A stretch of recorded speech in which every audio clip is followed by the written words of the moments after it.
Hello, everyone. Welcome. My name is Claire Longo. I am Head of Customer Success here at Arise.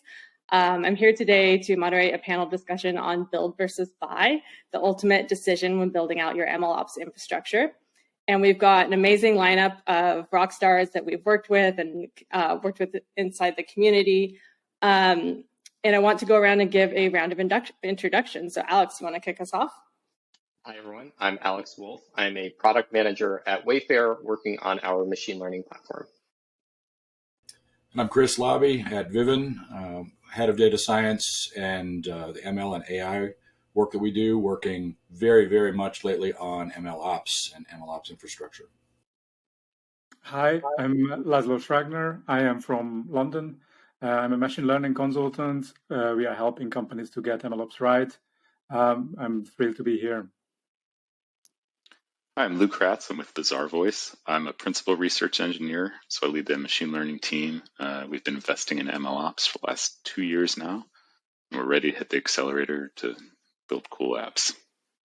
Amazing. Thanks for joining. I know I've worked with quite a few of you, and we've got strong opinions here, so I'm really excited to hear the answers to these questions we're going to put forward. So the first question I want to ask is, when deciding to build versus buy, what are the key factors that your teams consider? How do you really think about these factors across different use cases and industries, and should these considerations vary? We're going alphabetical on the answers here. Or are you gonna tee this up to someone? We can start alphabetical, but I'd say anyone who's got a strong opinion, please speak up. Okay. Just because I'm unmuted, I would say generally the way that I want to be spending my time, and I think the way that our team wants to be spending their time is solving Wayfair specific challenges, not just generalized ML challenges. So that's just kind of first and foremost. The second thing that we want to consider is like the expertise to build this solution in-house. Do we actually have that in-house today? And is that a skill set that we want to actually build? So if you're thinking about building an observability platform, do you have a UI team on your ML platform team? Do you have statisticians who are going to build all the KPIs that you want to monitor? So those two are top of mind. And of course, there are a number of other considerations from cost, opportunity costs, switching costs, scalability, data privacy. Like there are all sorts of considerations. But between making sure that our team is spending our time solving Wayfair challenges and aligning that work to the expertise that we have and that we want to build are the top two considerations. Yeah, and I'll just add on to that if we're going alphabetical today. So far, obviously this is a conference mostly focused on observability, but the MLOps infrastructure, you have the same challenge across the board. We're a small team, small company, startup. We need to be focused on delivering AI value to our customers, not going and building dashboards and appliances and support systems and everything else that comes along with that. So you really have to take a look at where do we, like Alex just said, where do we want to spend our time? Where can we invest? What's the value we're going to get from that investment? And so that is number one. As I look through the MLOps stack, what are the things I can build and walk away from? What are the things that are going to need to be constantly rebuilt? And that's maybe the most important question.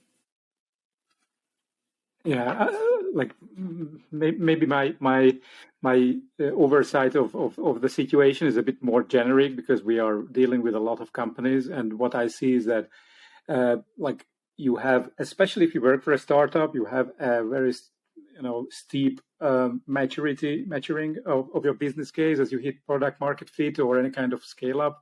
And you are going to have different use cases and different problems at different stages, and your stack should reflect that. And you should plan to refactor your stack to catch up with. So later, SLA issues can be addressed by this, but early on, as Chris mentioned, this is and Alex mentioned that the same thing is that you need to focus on value, and then you need to spend as little on generic stack related issues as possible. Yeah, I got to totally agree with Chris and Alex. Like, I want to be spending my time adding value to the business by building cool stuff. I will add two tidbits that I try to reiterate at Bazaarvoice a lot, and the big thing to consider is fit. You got to be pragmatic about what your actual goals are and your team size. Like you really got to balance it properly. If you buy too much, you're going to waste money. If you buy too little, you're going to waste labor. So I always tell people to talk to your team on the front lines, like get dirty, get your hands dirty with the data scientists, and really understand how you can make them not work faster, but work better and work smarter. And then they'll love their job, and you'll get the return on investment there. And similarly, like on infrastructure and stuff, like look at what you're actually going to spend money on. For example, we don't train a lot of models. Like we train models maybe like once or twice a year. So I'm not worried about buying GPUs, but we do millions of inferences a month. So I'm really always paying attention to cost of inference way more than cost of training. I don't care if we burn some money on a V100 for 24 hours or something like that. That's negligible in terms of the cost, but the cost of inference is really high. So those are the only two things I'll add on that front is just be really pragmatic about what you're trying to do. And you can't tell the future. Don't box yourself in, but don't buy something assuming something's going to happen. Buy what you need right now. Great. Those are really helpful answers. And Lou, that actually brings me very well into my next question on ROI of projects. So AI ROI has kind of been a hot topic in my circle. How do you measure the value of your AI projects? And in terms of building versus buying MLOps infrastructure, ML platform tooling, how do you all think about measuring that ROI on the investment? Are there common pitfalls and best practices that you've observed while trying to quantify the value of these investments? Yeah, you can go alphabetical or just speak up whoever's got the strongest opinion first. I think Kratz already talking. Yeah. I always have strong opinions, so you may have to stop. Same. Me, yeah, me and Chris will just duke it out. Yeah, exactly. So, to me, I've been through this quite a lot. Prior to the startup life, the whole world works on ROIs, right? You can't ever sell anything if you feel like you need it. You can't sell it to your C-suite unless you bring dollars to the table. That's all. It's all we're doing. Right? We're all just trying to make dollars. So, in the end, the ROI component is the most important aspect in question. And you have to get good at really and being fair to the business and to yourself and your team at understanding what that true ROI is. You can cheat, you can throw big numbers on the table. That's not helpful to anybody. So like Lou pointed out just a minute ago, what does the team want to do? Where are they going to be happy? Where they're not going to be happy? That's an intangible ROI component that you need to, to be fair about and talk to your team with, about. But then also really look at and try to be fair about what is the compute cost? What is the human compute cost of trying to do this thing, whatever it is, whether it's the observe platform or it's the experimentation platform or any of the other MLOps components. What's it going to cost us in labor and output and infrastructure, all of those things, right? And then put all that together, stack it together, and take a good look at it. And you might be shocked. Many times it's people's worth of time. So do I need to hire more people to do this thing? Probably not a great move. Go pay a company to do it, right? Can I do it, stand it up, walk away? Okay, maybe I should just do that, right? So those are the key kind of components I throw on the table for anything that I look at in an ROI discussion. I'm going to interject because I have strong opinions as well. Yeah, Chris is totally right. Like I tell my team all the time, you are way more expensive than machines. Machines get cheaper every year and people don't, right? So when we, sit down to think about ROI in terms of a vendor investment, we're always doing that calculus of how much will it take to build this ourselves versus buy. And like, it blows my mind when people don't do that calculus because we're software companies, right? So like we should know how long it takes to build something. That's all the engineers and architects do all day is figure out is planning and Jira sprint planning, right? Like we have tons of data that tells us how long it takes to build and maintain something. And then inevitably when you have a vendor, someone's asking, well, is that really how long it would take to build? I'm like, that'll probably be 3 times that because you always underestimate, right? But some of the pitfalls I see people doing when they get in these discussions is they assume that the users of the system could build the system. And that's not really true. Like, I don't want my data scientists writing JavaScript, right? Like that's a mismatch of skills. So in terms of like web-based systems, that's something you have to take into account.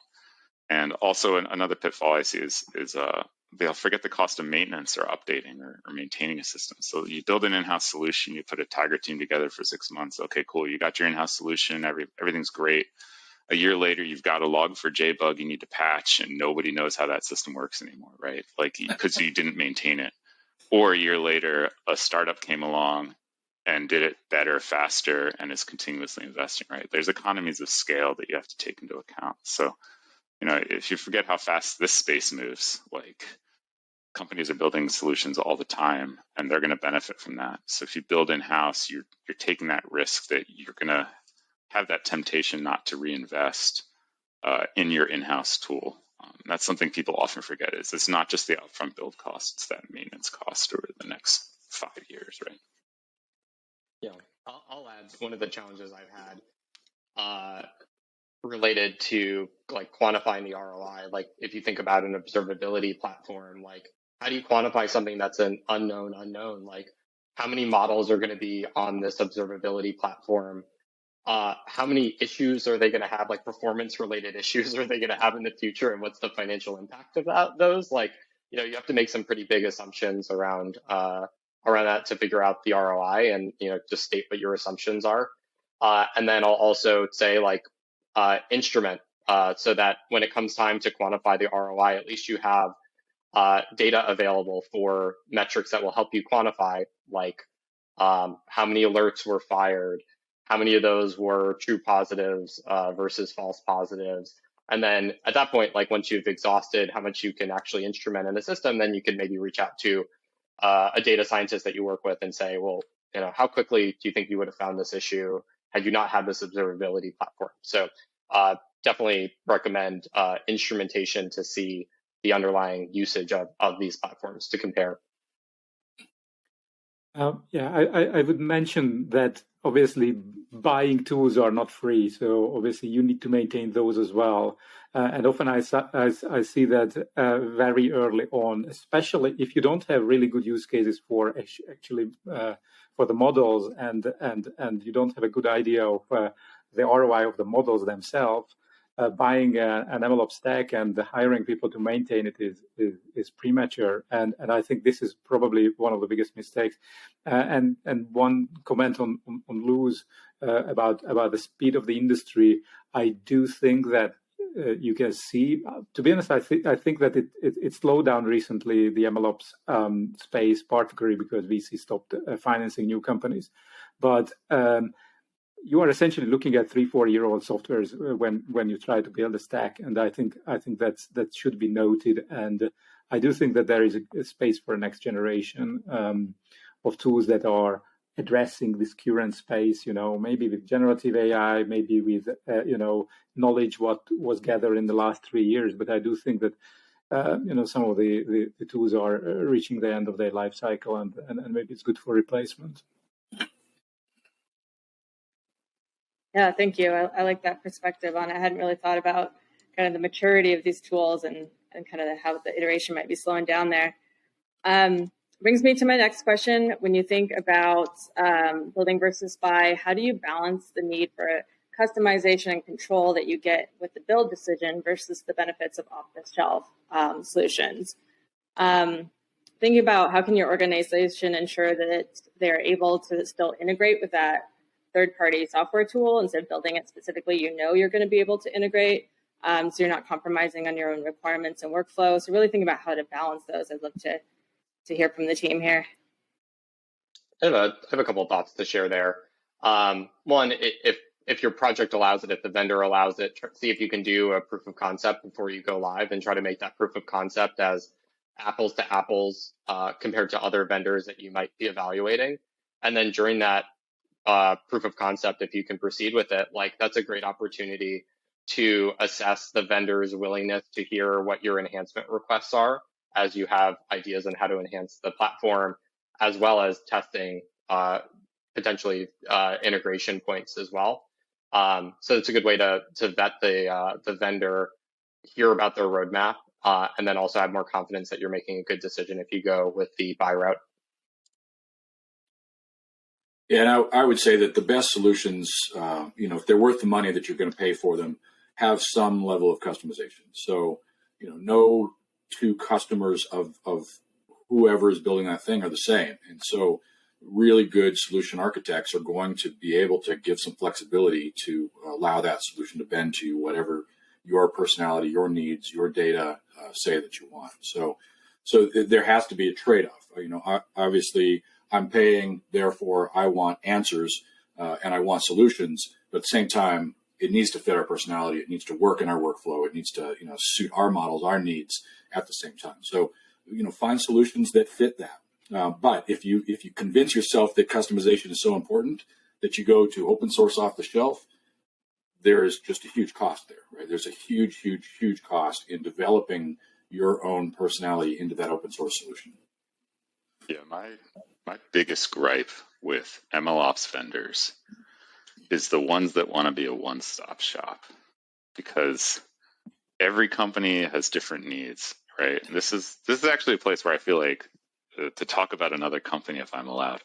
I think Amazon got this right. Like their SageMaker stuff is like, it's impossible to understand because there's so many different features, but they did that because you can piece together the stuff you need to get what you need to get done, right? And it reminds me of like after World War II, the Air Force was trying to reduce crashes, and they had designed the airplanes to fit the average pilot. But then they went and measured all the pilots and realized that nobody is average. So they needed to redesign the airplanes to have custom fitted seats so you can adjust the seats to your needs, right? It's the same in MLOps. Like every business is going to operate differently. They're going to have different skill sets. Are you mostly data scientists? Are you mostly engineers? These kind of questions you got to figure out. So any MLOps vendor that's like a kind of one-stop shop, I usually kind of cringe at because it's forcing me into the way they think I should work. I'd rather buy things that do one thing and do them well, and the customization comes into how I kind of tie them together. And that's worked really well for our strategy at Bazaarvoice, at least. Well, I just laugh when you talk about the one-stop shop slew. I mean, yeah, you touched the sore spot right there. They drive me crazy. We won't name them, but yeah. Hopefully, all the account executives are listening to this session. They didn't know it was for them, but. Let me defend and be contrarian the one-stop shops because you might not be the customer. I think that's an important distinction. A lot of companies are very, very early on in their life cycle. I would sometimes think it's better if they adopt their workflow to a one-stop shops, defined, vanilla experience of deploying a scikit-learn model into production and then using it in some kind of internal interface, get some enterprise experience or productionizing experience, and then move on to decide on what actually want. This is because Alex mentioned POCs. It is incredibly difficult to validate a product, whether there is going to be some kind of small detail somewhere down in the stack that is going to trip you up. And then, some security metric at the bottom of a stack is not going to work ever with this product because it's something which you have oversight when you were doing the POC. That was my experience in a couple of these projects. And that's when these kind of forkings come in, and then that's just pure hell. So you would just need to prepare for a ton of pain if you fork Kubernetes or DBT or anything Airflow, like, Don't do it. Don't do that, please. Right? That's one. You're hearing it from the experts. Don't do it. No, but Laszlo, that's an amazing point. I think about like in the context of maybe if I'm a really new startup and I don't know what the ML workflow should be, I'd love a one-stop shop to tell me what it looks like, and then maybe I can grow from there. I hadn't thought of that, so thank you. Rolling into our fourth question here. As we all know, AI is a fast evolving industry. Tons of innovation happening. We see it all the time. It's likely happening as we speak here, so we'll have to catch up afterwards. But the question here is, how do you stay up to date with the latest tools, tech, and best practices when delivering reliable and efficient solutions? So there's tons of vendor solutions out there, tons of opportunity to build versus buy.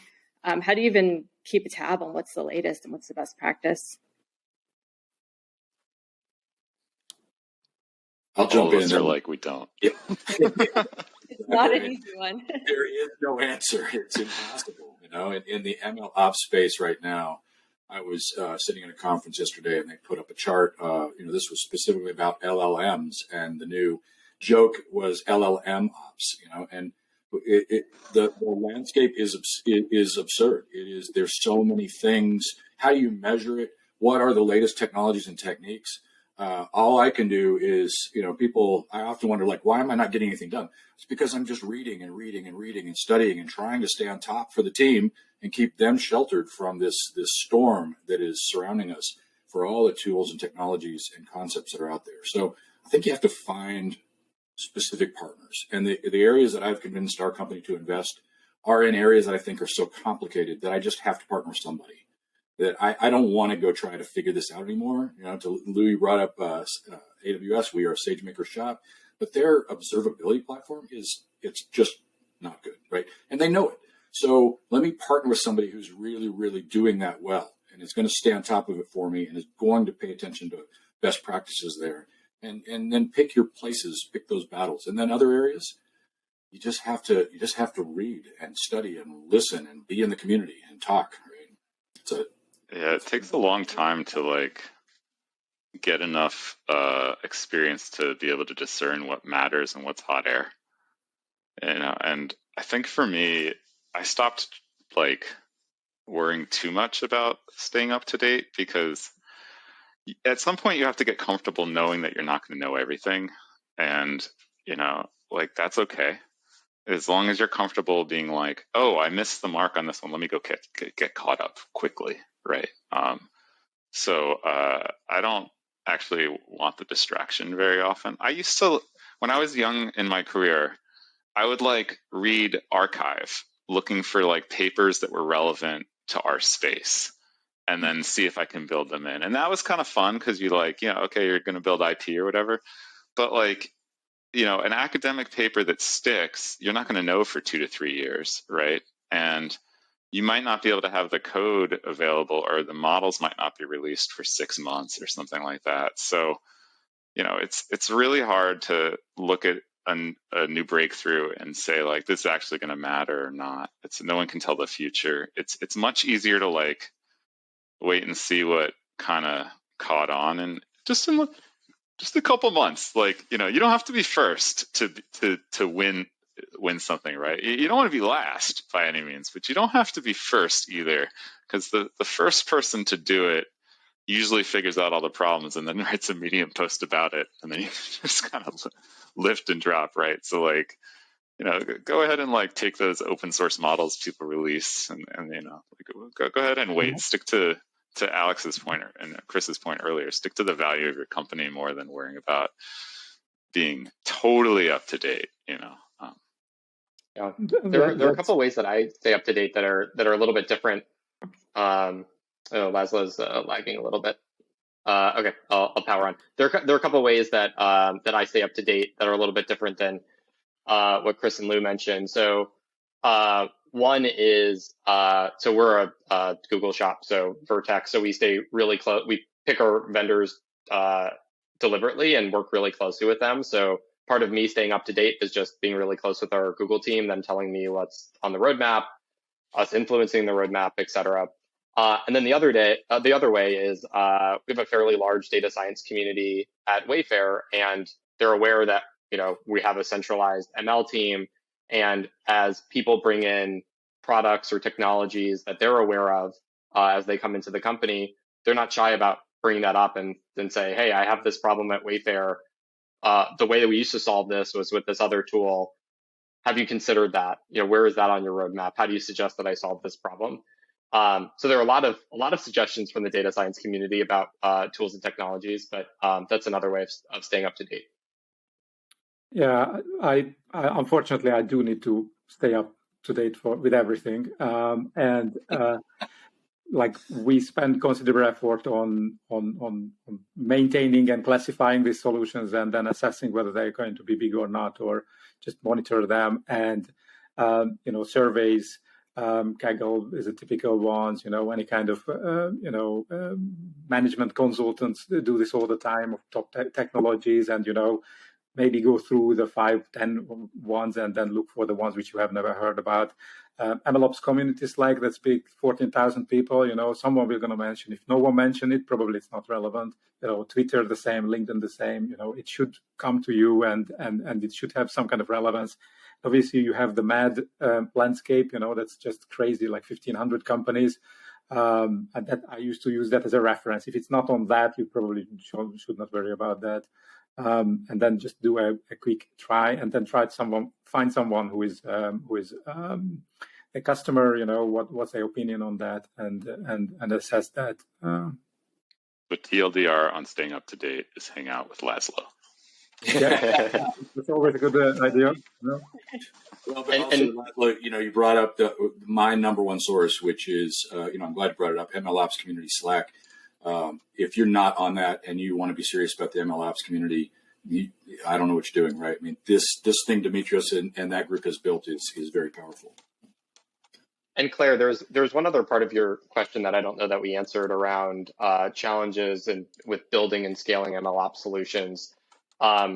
Just an anecdote with some of the challenges that we face at Wayfair is balancing complexity for the DS community. Like there's some teams that just want to get to market quickly. So as we have platform offerings, like, how do you help them get to production quickly? And then there are other teams that have incredibly tight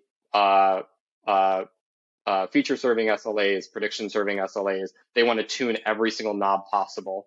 And these are just like completely, different DS teams with different requirements.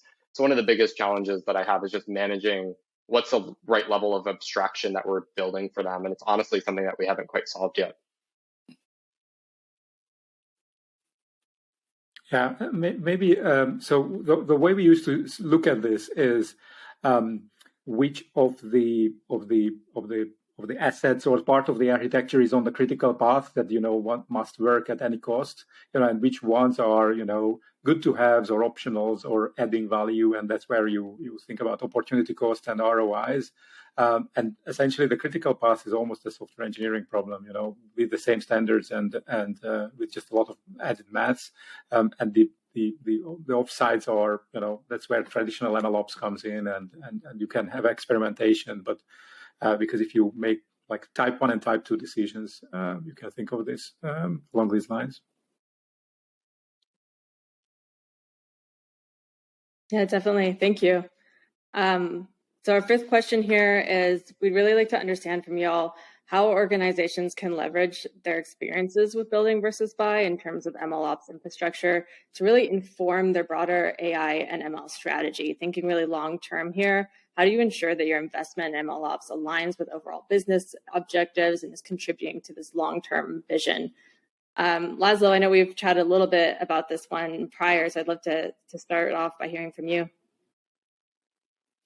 I do think that over a long term, there is some kind of convergence between MLOps and DevOps, just the same way as machine learning engineering is converging with backend engineering.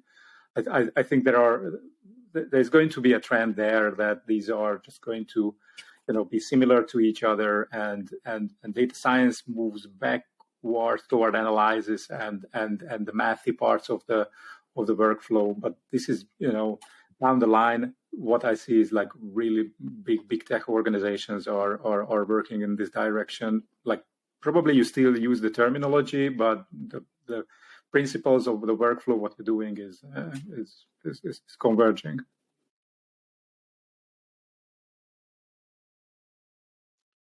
Yeah, I would say it's a little bit of a chicken and egg process, right? So at Vivun, largely when I joined, we didn't have good structure around necessarily how we measured things, how we did evaluations, how we structured and organized our development efforts.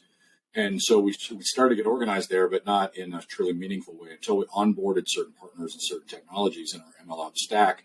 And now that becomes informative for how we behave, because we need these tools to help us understand what we're doing. And, so it's been a little bit of a self-informing loop. in that sense. So now our behaviors are driven by the tools that we've invested in, the places that we've put our time and efforts, because we need that feedback. My general advice to this question is to get every penny you can out of everything you've purchased. Like, turn that thing up to 110%, dial to 11, right? The more value you squeeze out of each vendor you have bought, the more you're winning, right? And that'll inform your strategy. So like, we got a rise not for drift detection, but because we wanted we wanted to create shareable dashboards that show the KPIs for each of our AI systems for like anyone who wanted to check it, which isn't like, I think, their general use case.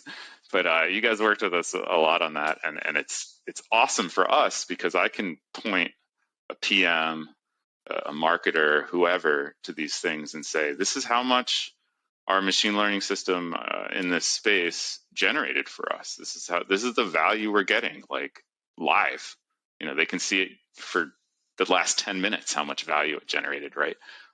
Which is amazing. So like, that informs our strategy a lot because it kind of keeps us focused on where we should be adding value, which we talked about earlier. And you know, if you pick your vendors well and your partners well, and you really look at the offerings and see how you can leverage them, I wouldn't say in novel ways, but in ways that keep you focused on your business, then you're going to do really well.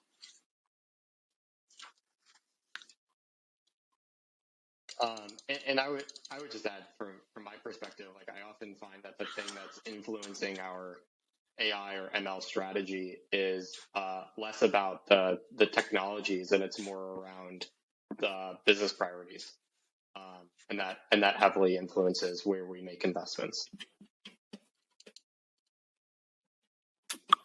Definitely. Thank you. So leading up to my last question, this is the one I've been most excited to hear from everyone on.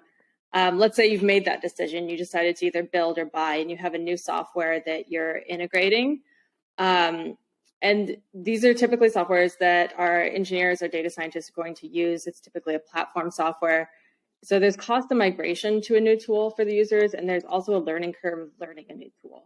And sometimes this can be quite painful. And so I'd love to hear from you all your perspective on how to help enable data scientists and machine learning engineers to really adopt a new software. What have you learned in terms of best practices and really driving adoption here? And maybe Alex, starting with you, because I know this is something we've worked on together. Yeah. So some context before I answer this question. Like, Wayfair is data science is fairly laissez-faire in terms of a lot of data science teams get to choose their own tools and technologies based on their specific needs. And because of that, on the platform side, like, we really need to make the case why this new capability will benefit them and how. So, I mean, that's the first part of this, a little bit of marketing internally about here's what you're going to get, and hopefully that's compelling enough that then they will take the data scientist or machine learning engineer will take the next step and read some documents or set up some environment or add something to their roadmap. Like, those are the outcomes that I'm trying to drive towards. Once you have that interest built up, it's really about customer success. Like, what are the tasks necessary to complete for someone to leverage this new technology, and how can I, on a centralized ML team, make those steps as easy as possible? Is it creating documentation? Is it setting up a workshop? Is it creating some abstraction or API? So those are kind of the ways that we've thought about really ramping up adoption to new products. Yeah, Alex hit my response to this on the head in his second statement there. Like, whenever there's a new piece of technology we want to get rolled out, I always think about it as, well, how can I show the user that this is going to make their life better? Because I want them to come out of whatever material I've presented dying to use the tool, right? I want them to be excited to get their hands dirty. And sometimes the tools aren't easy to use. So the question becomes, how can I make it easier for them to use without adding complexity or removing features? So we didn't have this challenge with the Rise. Good job, guys. Well, we had this challenge with we adopted Flight for our workflow automation. And it has a little bit of a learning curve, right? So like we said, well, what do we want to do? We want to build pipelines quickly and easily, and we want to be able to like test locally, run remotely, right? Like those are our two big use cases. So we figured out like the best way to do that was to do like a mustache template. So people could just get started quick, and there's like some nice pre-configured like setup with our code repositories. All that stuff's ready to go, so they can just focus on like, I'm writing my new pipeline in Python, and my data scientists love it. Like they're like, this is great. So it's just about like thinking about, well, what are they trying to do, and how do I make it easy for them to do that, and then build that bridge, right, between like, this is easy, this is what the tool offers out of the box. What can I throw in there just to sweeten the deal? You know, if you make it easy, they're going to adopt it without you having to ask, right? Yeah, I think you're hitting the key part for me there, Lou, which is, in my experience, most engineers especially, are very change resistant, right? They have their systems, they have their tools, they know how to get their job done. We all want to have our work-life balance. And so if you bring something new in that disrupts it, it's not necessarily immediately obvious why a person should be following you into that particular solution, how it's going to benefit them. So you have to express that very clearly. And so I lead by example a lot, right? I'll find somebody on the team that can go do it, whether or not they want to, and then, create the stage, like you're saying, Lou. I mean, or Alex, right? Documentation, whatever it takes in order to make that thing more apparently important. As an example, right, previously, like I expressed, we didn't have great systems for evaluation and measuring whether or not new models and features and technologies were beneficial to our products. Now, at the push of a button, we can, distribute a temporary training component and then get the evaluation results shipped off, in a matter of an hour, right? And instead of days. So now what do the engineers do? They love it. Oh, they're just crazy for it, right? They don't want to ever make a decision without pushing that button and waiting an hour. And so it's to the point where I'm like, okay, wait a second, right? We're now spending a lot of money just training stuff all the time. I love it, but, maybe we should back off on this tool a little bit. So, that's where Arise is going to get for us. I kind of joke right now with the Arise team is like, can I just turn all the alerts off? I was so much happier when I didn't know, right?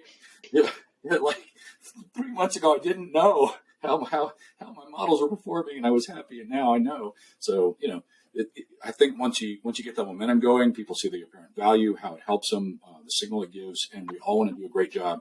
You help the engineers get to that place where they feel like they're empowered to create amazing things. They're gonna love it.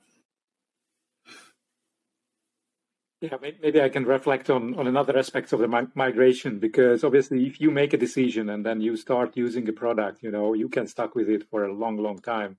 And I was just writing myself that you can easily have in some kind of Hadoop versus BigQuery change management situation. If you manage to put something on the critical path that the team heavily used for a couple of years, you are pretty much stuck with it, and all of the problems, like, for example, you mentioned Flight.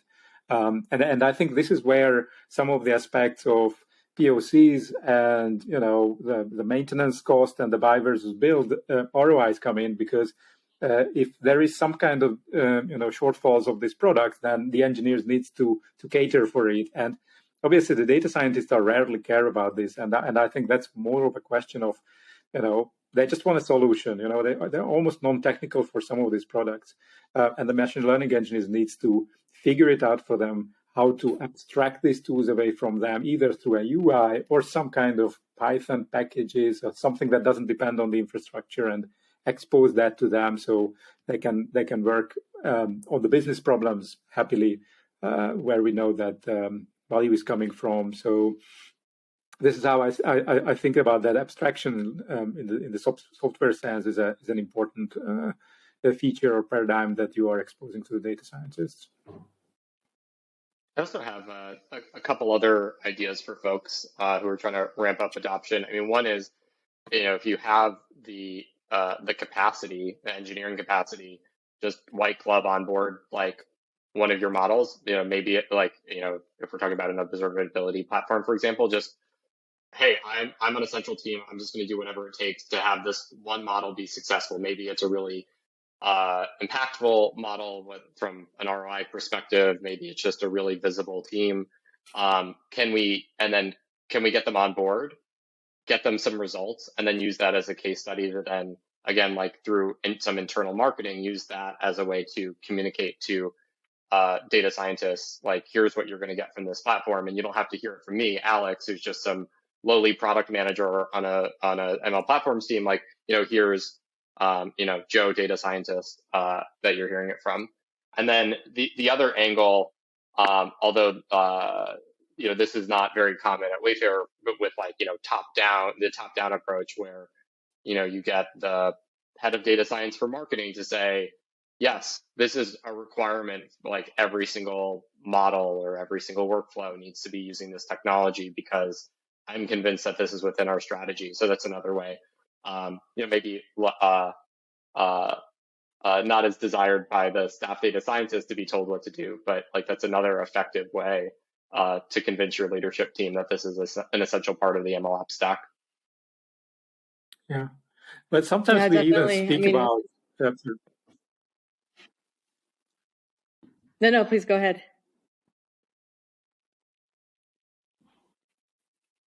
Oh, sorry. Are we getting lag? Yes, but sometimes we can think of it as a market fit, or yeah, I can speak to myself. There's going to be something to cut out, all right? Yeah, so essentially, this is something the same as experience or product market fit, all right? So what I found is that the same thing what developers thinks is a product is good, the same thing data scientists will going to think is good. So you kind of through the user interface or the developer experience, you can assess whether this is going to be a great product. And then if you have these features, then it's worth, start hackathons or experiments or, show and tell ideas because the adoption can be very rapid because, if it has product market fit and it solves their problems, they're going to use it and they're going to have ideas and customizations and mass adoptions.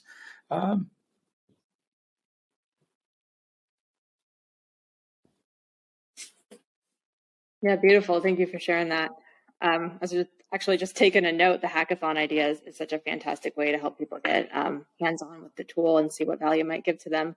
I mean, ultimately, our goal here is to provide tools that make data scientists' life easier, get them working on the hard stuff, which is the ML modeling and improving and starting new projects as well. So I want to thank you all for joining. This has been a really great discussion. Appreciate everyone's time. I learned a lot. I think our community will as well. So appreciate you. Thanks. Thank you. Thanks for having us. Thank you very much.